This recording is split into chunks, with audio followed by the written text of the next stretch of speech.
All right, guys, I'm just going to do a really short video today, and this is specifically for wet sanding of oxidized, dark colored boats, gel coat.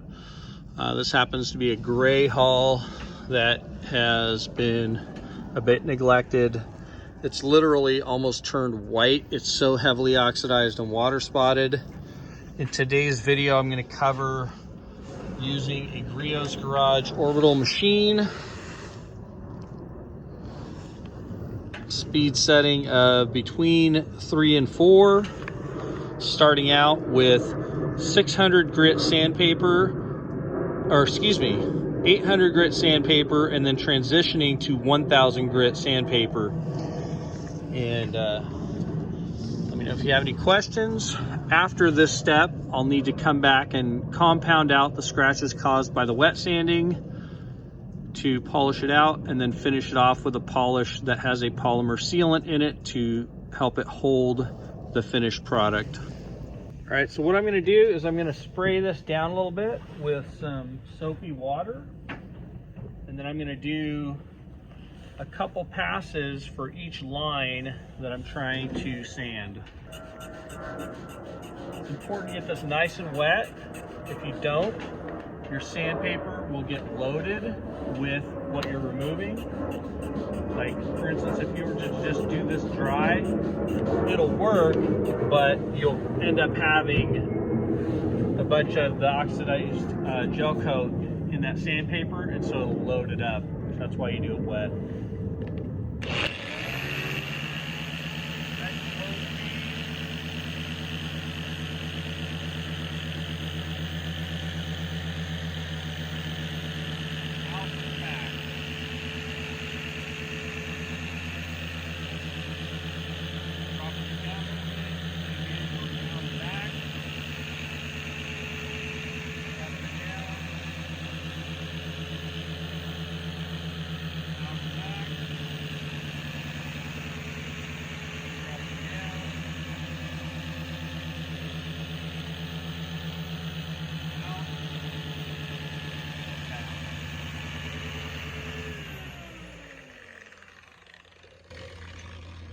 The more you sand, the more you'll see kind of a milky effect as it removes that material we're working through.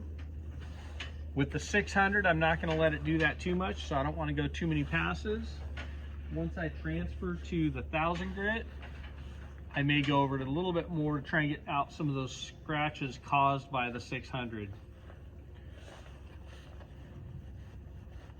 Once that dries, it's going to be kind of flat looking. That's the way it's supposed to look.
You always want to kind of just watch what's happening on the surface so you can determine if you're going deep enough. The key is to not go too deep, but of course to go deep enough. All right, guys, so I've done my 800 pass, and I'm about to switch over to my 1000 pass. If you look up here, it's kind of drying. It's getting a little bit late, so it's pretty cold out. We're in December. Actually Christmas Eve. Speaking of which, Merry Christmas to all of you who celebrate it. And I wanted to also give just a quick shout out to Scott. He's one of our subscribers here on the channel.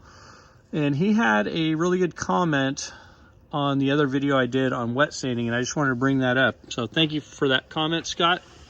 Scott's comment was, it looks like it saved you a lot of time by sanding this boat. And while you might think that it would save some time to do this, to cut through that oxidation, in my experience, what it really does is saves you some material, because you're not having to compound through all that oxidation in hopes of getting it all. So that's number one, it saves you some material. Number two, you don't accidentally overheat this surface and burn through it while excessively compounding it. Number three, it's going to help this job hold up and not oxidize so quickly. A lot of times on these dark colored hulls, if you have heavy oxidation and you just compound it, what I found is it'll re-oxidize very quickly. Sometimes as quickly as, a couple days to a week to a month. And so that's why the choice to wet sand this goes into it. As far as timing, it takes additional time to wet sand, but then also you create all this flat, dull, scratched surface area that you've got to compound through, and to get that out and to get it out right takes quite a bit of skill to compound it out and quite a bit of time. So you don't really save a lot of time, but the end result is going to turn out better. It's a little bit safer, and the longevity is really what I'm going after. So thank you again for that comment, Scott, and again to everyone watching. Hope you had a great holiday and a happy 2020 coming up. Peace.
All right, I think that's going to be it for the filming because I am definitely losing my light.